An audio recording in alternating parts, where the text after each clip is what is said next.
एक झोंपड़े के द्वार पर बाप और बेटा दोनों एक बुझे हुए अलाव के सामने चुपचाप बैठे हुए थे और अंदर बेटे की जवान बीवी बुधिया प्रसव वेदना में पछाड़ खा रही थी। रह रहकर उसके मुंह से ऐसी दिल हिला देने वाली आवाज निकलती थी कि दोनों कलेजा थाम लेते थे। झाड़ों की रात थी। प्रकृति सन्नाटे में डूबी हुई। सारा गांव अंधकार में लय हो गया था। घीसू ने कहा, मालूम होता है बचेगी नहीं। सारा दिन दौड़ते हो गया, जा देख तो आ। माधव चिढ़कर बोला, मरना ही है तो जल्दी मर क्यों नहीं जाती? देखकर क्या करूं? तू बड़ा बेदर्द है बे। साल भर जिसके साथ सुख चैन से रहा, उसी के साथ इतनी बेवफाई। तो मुझसे तो उसका तड़पना और हाथ पांव पटकना नहीं देखा जाता। चमारों का कुनबा था और सारे गांव में बदनाम। घीसू एक दिन काम करता तो 3 दिन आराम करता। माधव इतना कामचोर था कि आध घंटे काम करता तो घंटे भर चिलम पीता। इसलिए उन्हें कहीं मजदूरी नहीं मिलती थी। घर में मुट्ठी भर भी अनाज मौजूद हो तो उनके लिए काम करने की कसम थी। जब 2-4 फाके बाके हो जाते तो घीसू पेड़ पर चढ़कर लकड़ियां तोड़ लाता और माधव बाजार से बेच लाता। और जब तक वह पैसे रहते, दोनों इधर उधर मारे मारे फिरते। गांव में काम की कमी न थी। किसानों का गांव था। मेहनती आदमी के लिए 50 काम थे। मगर इन दोनों को उसी वक्त बुलाते जब 2 आदमियों से एक का काम पाकर भी संतोष कर लेने के सिवा और कोई चारा ना होता। अगर दोनों साधु होते तो उन्हें संतोष और धैर्य के लिए संयम और नियम की बिल्कुल जरूरत ना होती। यह तो इनकी प्रकृति थी। विचित्र जीवन था इनका। घर में मिट्टी के 2-4 बर्तन के सिवा कोई संपत्ति नहीं। फटे चीथड़ों से अपनी नग्नता को ढांके हुए जिए जाते थे। संसार की चिंताओं से मुक्त, कर्ज से लदे हुए। गालियां भी खाते, मार भी खाते, मगर कोई गम नहीं। दीन इतने की वसूली की बिल्कुल आशा न रहने पर भी लोग इन्हें कुछ न कुछ कर्जस दे देते थे। मटर आलू की फसल में दूसरों के खेतों से मटर या आलू उखाड़ लाते और भून भान कर खा लेते, या 10-5 ऊख उखाड़ लाते और रात को चूसते। घीसू ने इसी आकाश वृत्ति से 60 साल की उम्र काट दी और माधव भी सपूत बेटे की तरह बाप ही के पद चिन्हों पर चल रहा था, बल्कि उसका नाम और भी उजागर कर रहा था। इस वक्त भी दोनों अलाव के सामने बैठकर आलू भून रहे थे, जो कि किसी खेत से खोद लाए थे। घीसू की स्त्री का तो बहुत दिन हुए, देहांत हो गया था। माधव का ब्याह पिछले साल हुआ था। जब से यह औरत आई थी, उसने इस खानदान में व्यवस्था की नींव डाली थी और इन दोनों बेगैरतों का दोजख भरती रहती थी। जब से वह आई, यह दोनों और भी आलसी और आराम तलब हो गए थे, बल्कि कुछ अकड़ने भी लगे थे। कोई कार्य करने को बुलाता तो निर्ब्याज भाव से दुगुनी मजदूरी मांगते। वही औरत आज प्रसव वेदना से मर रही थी और ये दोनों इसी इंतजार में थे कि वह मर जाए तो आराम से सोए। घीसू ने आलू निकालकर छीलते हुए कहा, जाकर देख तो क्या दशा है उसकी। चुड़ैल का फिसाद होगा और क्या। यहां तो ओझा भी 1 रुपया मांगता है। माधव को भय था कि वह कोठरी में गया तो घीसू आलूओं का बड़ा भाग साफ कर देगा। बोला, मुझे वहां जाते डर लगता है। डर किस बात का है, मैं तो यहां हूं ही। तो तुम ही जाकर देखो ना। मेरी औरत जब मरी थी तो मैं 3 दिन तक उसके पास से हिला तक नहीं था। और फिर मुझसे लजाएगी कि नहीं? जिसका कभी मुंह नहीं देखा, आज उसका उघड़ा हुआ बदन देखूं, उसे तन की सूध भी तो ना होगी। मुझे देख लेगी तो खुलकर हाथ पांव भी न पटक सकेगी। मैं सोचता हूं कोई बाल बच्चा हो गया तो क्या होगा। सोंठ गुड़ तेल कुछ भी तो नहीं है घर में। सब कुछ आ जाएगा, भगवान ने तो। जो लोग अभी 1 पैसा नहीं दे रहे हैं, वे ही कल बुलाकर रुपए देंगे। मेरे 9 लड़के हुए, घर में कभी कुछ न था, मगर भगवान ने किसी न किसी तरह बेड़ा पार ही लगाया। जिस समाज में रात दिन मेहनत करने वालों की हालत उनकी हालत से कुछ बहुत अच्छी न थी, और किसानों के मुकाबले में वे लोग जो किसानों की दुर्बलताओं से लाभ उठाना जानते थे, कहीं ज्यादा संपन्न थे, वहां इस तरह की मनोवृत्ति का पैदा हो जाना कोई अचरज की बात ना थी। हम तो कहेंगे, घीसू किसानों से कहीं ज्यादा विचारवान था और किसानों के विचार शून्य समूह में शामिल होने के बदले बैठकबाजों की कुत्सित मंडली में जा मिला था। हां, उसमें यह शक्ति न थी कि बैठकबाजों के नियम और नीति का पालन करता। इसीलिए जहां उसकी मंडली के और लोग गांव के सरगना और मुखिया बने हुए थे, उस पर सारा गांव उंगली उठाता था। फिर भी उसे यह तस्कीन तो थी ही कि अगर वह फटेहाल है तो कम से कम उसे किसानों की सी जी तोड़ मेहनत तो नहीं करनी पड़ती, और उसकी सरलता और निरीहता से दूसरे लोग बेजा फायदा तो नहीं उठाते। दोनों आलू निकाल निकाल कर जलते जलते खाने लगे। कल से कुछ नहीं खाया था। इतना सब्र न था कि ठंडा हो जाने दें। कई बार दोनों की जबानें जल गईं। छिल जाने पर आलू का बाहरी हिस्सा, जबान, हलक और तालू को जला देता था, और उस अंगारे को मुंह में रखने से ज्यादा खैरियत इसी में थी कि वह अंदर पहुंच जाए। वहां उसे ठंडा करने के लिए काफी भी सामान थे, इसलिए दोनों जल्द जल्द निकल जाते। हालांकि इस कोशिश में उनकी आंखों से आंसू निकल आते। घीसू को उस वक्त ठाकुर की बारात याद आई, जिसमें 20 साल पहले वह गया था। उस दावत में उसे जो तृप्ति मिली थी, वह उसके जीवन में एक याद रखने लायक बात थी, और आज भी उसकी याद ताजा थी। बोला, वह भोज नहीं भूलता। तब से फिर उस तरह का खाना और भरपेट नहीं मिला। लड़की वालों ने सबको भर पेट पूरियां खिलाई थीं, सबको। छोटे बड़े सब ने पूरियां खाईं, और असली घी की। चटनी, रायता, 3 तरह के सूखे साग, एक रसेदार तरकारी, दही, चटनी, मिठाई। अब क्या तो बताऊं कि उस भोज में क्या स्वाद मिला। कोई रोक टोक नहीं थी। जो चीज चाहो मांगो, जितना चाहो खाओ। लोगों ने ऐसा खाया कि किसी से पानी न पिया गया। मगर परोसने वाले हैं कि पत्तल में गर्म गर्म गोल गोल सुवासित कचौरियां डाल देते हैं। मना करते हैं कि नहीं चाहिए, पत्तल पर हाथ रोके हुए हैं, मगर वह हैं कि दिए जाते हैं। और जब सबने मुंह धो लिया तो पान इलायची भी मिली। मगर मुझे पान लेने की कहां सुध थी। खड़ा हुआ ना जाता था। चटपट जाकर अपने कंबल पर लेट गया। ऐसा दिल दरियाव था वह ठाकुर। माधव ने इन पदार्थों का मन ही मन मजा लेते हुए कहा, अब हमें कोई ऐसा भोज नहीं खिलाता। अब कोई क्या खिलाएगा। वह जमाना दूसरा था। अब तो सबको किफायत सूझती है। शादी ब्याह में मत खर्च करो, क्रियाकर्म में मत खर्च करो।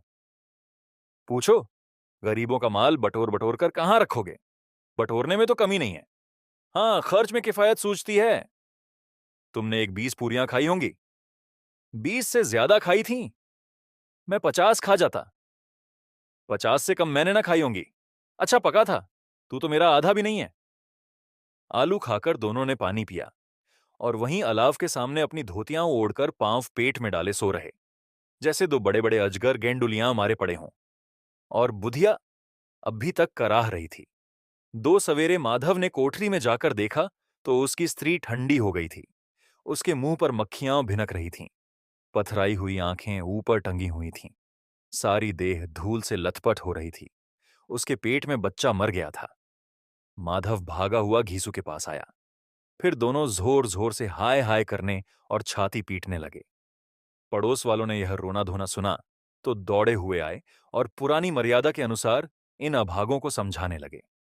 मगर ज्यादा रोने पीटने का अवसर न था। कफन की और लकड़ी की फिक्र करनी थी। घर में तो पैसा इस तरह गायब था जैसे चील के घोंसले में मांस। बाप बेटे रोते हुए गांव के जमींदार के पास गए। वह इन दोनों की सूरत से नफरत करते थे। कई बार इन्हें अपने हाथों से पीट चुके थे। चोरी करने के लिए, वादे पर काम पर न आने के लिए। पूछा, क्या है बे घिसुआ, रोता क्यों है। अब तो तू कहीं दिखलाई भी नहीं देता। मालूम होता है इस गांव में रहना नहीं चाहता। घीसू ने जमीन पर सिर रखकर आंखों में आंसू भरे हुए कहा, सरकार, बड़ी विपत्ति में हूं। माधव की घरवाली रात को गुजर गई। रात भर तड़पती रही सरकार। हम दोनों उसके सिरहाने बैठे रहे। दवा दारू जो कुछ हो सका सब कुछ किया। मुदा वो हमें दगा दे गई। अब कोई एक रोटी देने वाला भी ना रहा मालिक। तबाह हो गए। घर उजड़ गया। आपका गुलाम हूं। अब आपके सिवा कौन उसकी मिट्टी पार लगाएगा। हमारे हाथ में तो जो कुछ था वह सब तो दवा दारू में उठ गया। सरकार ही की दया होगी तो उसकी मिट्टी उठेगी। आपके सिवा किसके द्वार पर जाऊं।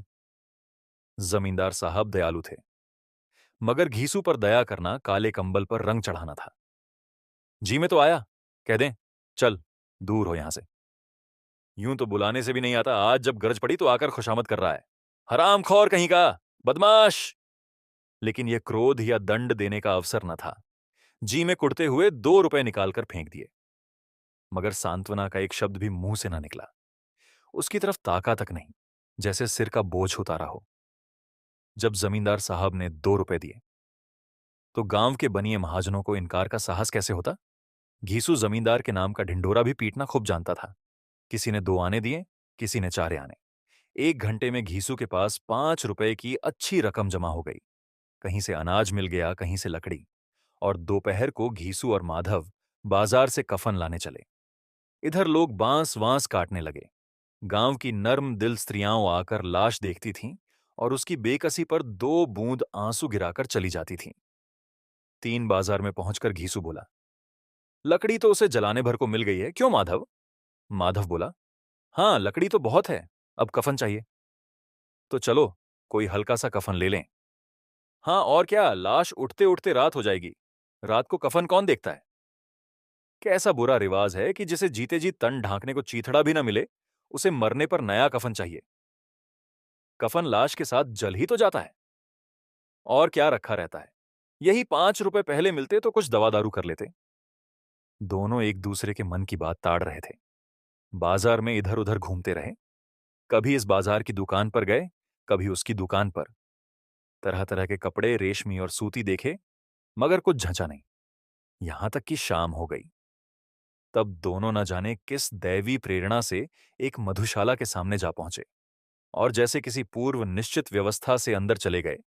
वहां जरा देर तक दोनों असमंजस में खड़े रहे। फिर घीसू ने गद्दी के सामने जाकर कहा, साहू जी, एक बोतल हमें भी देना। इसके बाद कुछ चिखौना आया। तली हुई मछली आई और दोनों बरामदे में बैठकर शांतिपूर्वक पीने लगे। कई कुज्जियाओं ताबड़तोड़ पीने के बाद दोनों सरूर में आ गए। घीसू बोला, कफन लगाने से क्या मिलता? आखिर जल ही तो जाता। कुछ बहू के साथ तो न जाता। माधव आसमान की तरफ देखकर बोला, मानो देवताओं को अपनी निष्पापता का साक्षी बना रहा हो। दुनिया का दस्तूर है, नहीं लोग बामनों को हजारों रुपए क्यों दे देते हैं? कौन देखता है परलोक में मिलता है या नहीं? बड़े आदमियों के पास धन है, फूके। हमारे पास फूकने को क्या है? लेकिन लोगों को जवाब क्या दोगे? लोग पूछेंगे नहीं कफन कहां है? घीसू हंसा, अबे कह देंगे कि रुपए कमर से खिसक गए, बहुत ढूंढा, मिले नहीं। लोगों को विश्वास ना आएगा, लेकिन फिर वही रुपए देंगे। माधव भी हंसा, इस अनपेक्षित सौभाग्य पर बोला, बड़ी अच्छी थी बेचारी, मरी तो खूब खिला पिलाकर। आधी बोतल से ज्यादा उड़ गई। घीसू ने 2 सेर पूरियां मंगाई, चटनी, अचार, कलेजियां। शराब खाने के सामने ही दुकान थी। माधव लपक कर 2 पत्तलों में सारे सामान ले आया। पूरा 1.5 रुपया खर्च हो गया। सिर्फ थोड़े से पैसे बच रहे। दोनों इस वक्त इस शान में बैठे पूरियां खा रहे थे जैसे जंगल में कोई शेर अपना शिकार उड़ा रहा हो। न जवाबदेही का खौफ था, न बदनामी की फिक्र। इन भावनाओं को उन्होंने बहुत पहले ही जीत लिया था। घीसू दार्शनिक भाव से बोला, हमारी आत्मा प्रसन्न हो रही है तो क्या उसे पुण्य ना होगा? माधव ने श्रद्धा से सिर झुकाकर तस्दीक की, जरूर से जरूर होगा। भगवान तुम अंतर्यामी हो, उसे बैकुंठ ले जाना। हम दोनों हृदय से आशीर्वाद दे रहे हैं। आज जो भोजन मिला वह कभी उम्र भर ना मिला था। एक क्षण के बाद माधव के मन में एक शंका जागी। बोला, क्यों दादा, हम लोग भी एक ना एक दिन वहां जाएंगे ही। घीसू ने इस भोले भाले सवाल का कुछ उत्तर न दिया। वह परलोक की बातें सोचकर इस आनंद में बाधा न डालना चाहता था। जो वहां वह हम लोगों से पूछे कि तुमने हमें कफन क्यों नहीं दिया, तो क्या कहोगे? कहेंगे तुम्हारा सिर। पूछेगी तो जरूर, तू कैसे जानता है कि उसे कफन न मिलेगा? तू मुझे ऐसा गधा समझता है? 60 साल क्या दुनिया में घास खोदता रहा हूं, उसको कफन मिलेगा और बहुत अच्छा मिलेगा। माधव को विश्वास न आया। बोला, कौन देगा? रुपए तो तुमने चट कर दिए। वह तो मुझसे पूछेगी। उसकी मांग में तो सिंदूर मैंने डाला था। कौन देगा, बताते क्यों नहीं? वही लोग देंगे जिन्होंने अब की दिया। हाँ, अब की रुपए हमारे हाथ ना आएंगे। ज्यों ज्यों अंधेरा बढ़ता था और सितारों की चमक तेज होती थी, मधुशाला की रौनक भी बढ़ती जाती थी। कोई गाता था, कोई डींग मारता था, कोई अपने संगी के गले लिपटा जाता था, कोई अपने दोस्त के मुंह में कुल्हड़ लगाए देता था। वहां के वातावरण में सुरूर था, हवा में नशा। कितने तो यहां आकर एक चुल्लू में मस्त हो जाते थे। शराब से ज्यादा यहां की हवा उन पर नशा करती थी। जीवन की बाधाएं यहां खींच लाती थीं और कुछ देर के लिए यह भूल जाते थे कि वे जीते हैं या मरते हैं, या न जीते हैं, न मरते हैं। और यह दोनों बाप बेटे अब भी मजे ले लेकर चुस्कियां ले रहे थे। सबकी निगाहें इनकी ओर जमी हुई थीं। दोनों कितने भाग्य के बली हैं। पूरी बोतल बीच में है। भरपेट खाकर माधव ने बची हुई पूरियों का पत्तल उठाकर एक भिखारी को दे दिया, जो खड़ा इनकी ओर भूखी आंखों से देख रहा था और देने के गौरव, आनंद और उल्लास का अपने जीवन में पहली बार अनुभव किया। घीसू ने कहा, ले जा, खूब खा और आशीर्वाद दे। जिसकी कमाई है वह तो मर गई, मगर तेरा आशीर्वाद उसे जरूर पहुंचेगा। रोई रोई से आशीर्वाद दो, बड़ी गाड़ी कमाई के पैसे हैं। माधव ने फिर आसमान की तरफ देखकर कहा, वह बैकुंठ में जाएगी दादा, बैकुंठ की रानी बनेगी। घीसू खड़ा हो गया और जैसे उल्लास की लहरों में तैरता हुआ बोला, हाँ बेटा, बैकुंठ में जाएगी। किसी को सताया नहीं, किसी को दबाया नहीं, मरते मरते हमारी जिंदगी की सबसे बड़ी लालसा पूरी कर गई। वह न बैकुंठ जाएगी तो क्या ये मोटे मोटे लोग जाएंगे, जो गरीबों को दोनों हाथों से लूटते हैं और अपने पाप को धोने के लिए गंगा में नहाते हैं और मंदिरों में जल चढ़ाते हैं। श्रद्धालुता का यह रंग तुरंत ही बदल गया। अस्थिरता नशे की खासियत है। दुख और निराशा का दौरा हुआ। माधव बोला, मगर दादा, बेचारी ने जिंदगी में बड़ा दुख भोगा, कितना दुख झेल कर मरी। वह आंखों पर हाथ रखकर रोने लगा, चीखें मार मार कर। घीसू ने समझाया, क्यों रोता है बेटा, खुश हो कि वह माया जाल से मुक्त हो गई, जंजाल से छूट गई। बड़ी भाग्यवान थी जो इतनी जल्द माया मोह के बंधन तोड़ दिए। और दोनों खड़े होकर गाने लगे, ठगिनी क्यों नैना झमकावे, ठगिनी।